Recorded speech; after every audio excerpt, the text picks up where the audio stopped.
This is an HR program on demand, a living seed capsule of work life and workplace coming live from a rooftop in Stockholm, Sweden.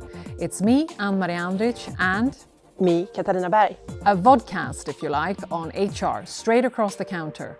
Sponsored by HR The Real Deal, HR by HR for HR. Hey Katarina. Hey Anne-Marie. How tired are you of the pandemic? I think I'm more tired than I allow myself to be. And I think that goes for everybody. So I don't think there is one person that can say that they are unaffected of this. Health-wise, wellness-wise, energy-wise. But we've been talking about it so much, we don't want to talk about it. But I think we need to, because it doesn't seem like it's easing up. And most parts of the world is now also going into autumn, except for maybe the people down under that is now facing spring. And we also know that the virus kind of likes when it's getting colder. And even if vaccination is going really well, it's not where we need it to be, right? So I think we all need to be prepared now for a fall and a winter where we're still going to have a pandemic going on. And what does that mean? I think it means a lot for our profession. HR people need to kind of regroup and rethink. And we have said this before, it's the year of right? So you have to kind of reimagine, you have to rethink, you have to redefine. But I think it's more about regrouping. So what do you do for the people in your organization? But what do you do for yourself too? Right? Exactly. And what do you do actually? I know that you've been thinking about this long and hard, and obviously have quite a few initiatives going on in Spotify. So any few that you would like to mention for us? I think we will continue with the things that are working, but you also, I think, have to shift the energy a bit so people feel that there is something new. At the same time, you don't want to get people tired with all the things that you are doing and changing too much. So I think this is a very, very thin line to walk on right now. And I don't think it's easy. But you see all around the world, there's mental health days. I don't necessarily believe in a day. I don't think you turn around a burnout kind of situation, or when people are fighting and struggling with mental illness for that fact with one day.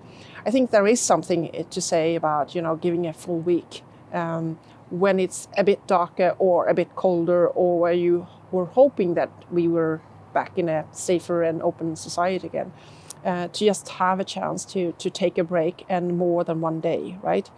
To get the energy back, but also maybe focus on getting really good sleep, getting some exercise, eating better, and then maybe changing some habits. And I think you at least need a week for that. There are other things that we are discussing that a lot of other companies are doing too, that has to do with that recreation. But you can't take away too that the work is giving everybody's purpose. So I don't think we should be afraid of leaning into work either. So it's a mix of things. But I dread the screen fatigue. It's sometimes like you want to scream that I don't want one more meeting. And I think we truly, no matter if we like to work at home or want to come into the office, I think we long for that human touch. More so than ever. And I think we also got a flavor of it. I think most parts of the world now have seen a more open society. You can see that when you walk around in the street. You can see that even if you are not traveling like before, but watching news on TV, that most of the world has kind of, I'm not going to say lost it, but I think you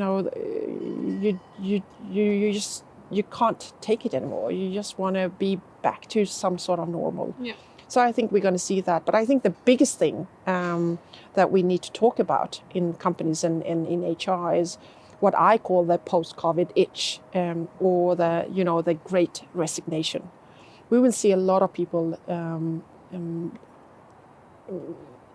putting in their resignation, not necessarily because they're done, or that they don't feel that they have growth, or that the values are not aligned with their own values in that company, or that their boss is not good. All the reasons that we have learned, right? Or the comp is off, or anything like that. I think it's because you want and you long for a change. And that is one of the things that you can actually decide yourself, because a lot of companies are now back on hiring. And the companies that were forced to furlough or let people go are picking up some, pace and space. And you see big economies around the world are picking up, right? And they're hiring a lot. And this means that there is opportunities. And I think it's a mistake that we should encounter, or we would count into kind of attrition. But I'm not really sure if the changes that you are looking for into life will come in play just because you changed your job, if it wasn't the job that you were actually quitting. Right. Does that make sense? Yeah, it does make sense. And obviously we see that there's a huge movement in the talent market. And I think both you and I have been working in the HR field for the past, 25, 30 years. Good for you, but I think I'm going into like 31 or 32. But I think the movements that we see, we've seen highs and lows before, right, in the talent market. But I think the movement that we see now is something that we have not seen before. So I agree with you there. And I also agree. God, we're so tired, and we just want that, physical socializing to come back. I was thinking about the wellness that we were touching upon earlier. Is there anything that you do specifically for the HR function, given the fact that the HR function has been working super hard? No, this is where I have a bit bad conscience, because when you're going to be there and support everybody, and you're going to make sure that all the things and the offerings are actually put into place so it works for everybody else, I think it's easy to forget about your own team. It's easy to forget about yourself. And I think that is back to the purpose. Obviously, people also get energy from that and think that they're doing things for real this time. But you can't really help, and you can't really give, and you can't really support if you don't find a way to make sure that you're doing well yourself. So this is if anybody would, or if I would do the mental book and see where did I totally go wrong. I don't think I did necessarily do the right things or the right thing to my team. I know that there are pockets, and obviously there are more managers, and they're doing really well and leaning in, asking how people are doing and how they really are doing, and being present and making sure that if people are suffering or struggling, that it doesn't really matter if they're working that day, or it doesn't have to be something that we say from the companies. It's all very trust built and all that, right? And all the things that were put in place of support systems and having people to talk to that is on the outside, and all the things that we do with heart and soul. I think we actually are more prepared than most companies. I think we have more offerings than most companies. But is that enough? I don't think so. And have I done enough? I don't think so. Or I know I haven't. And especially to the people that direct report to me. The others have other people, right? Or other managers. So what do we need to do? Because where you started the whole session is, it doesn't seem to go away. Right now we talk about Delta, there's going to be another version, especially since vaccination, for the people that are younger than 18. And you also see a lot of people not deciding to vaccinate. Some for reasons that, health issues, they can't. Or for some for maybe religious reasons too. And then some people having an idea why they don't want to.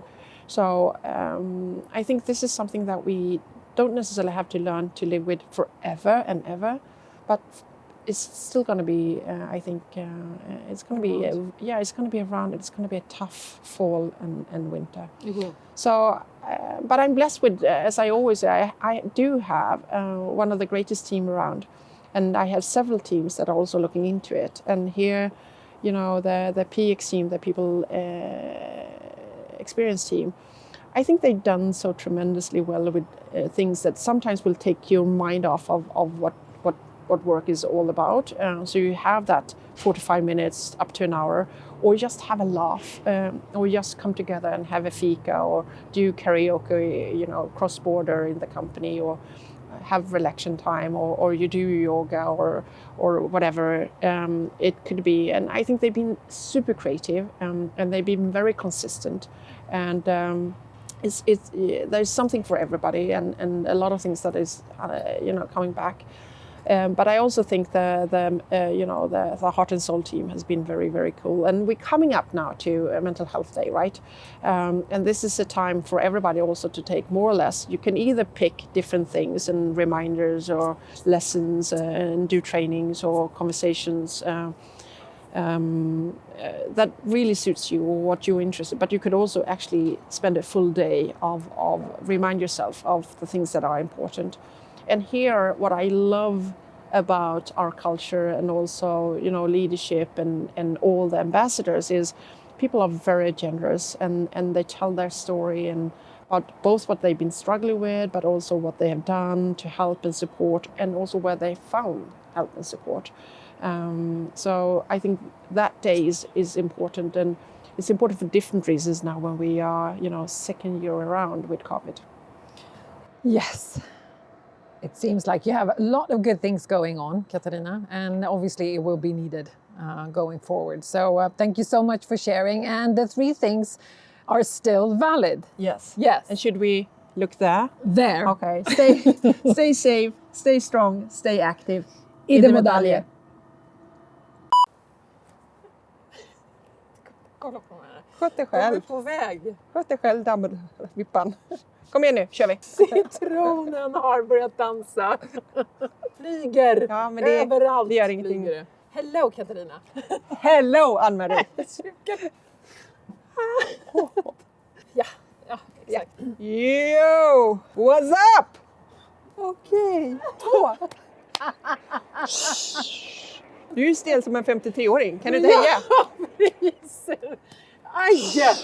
Titta, min fragila hand. Kom igen nu, här kör vi. också. Hello, Katarina. Yo! Nej, jag bara skojar. I'm just kidding. Nu koncentrerar vi oss. Ja, jag är koncentrerad.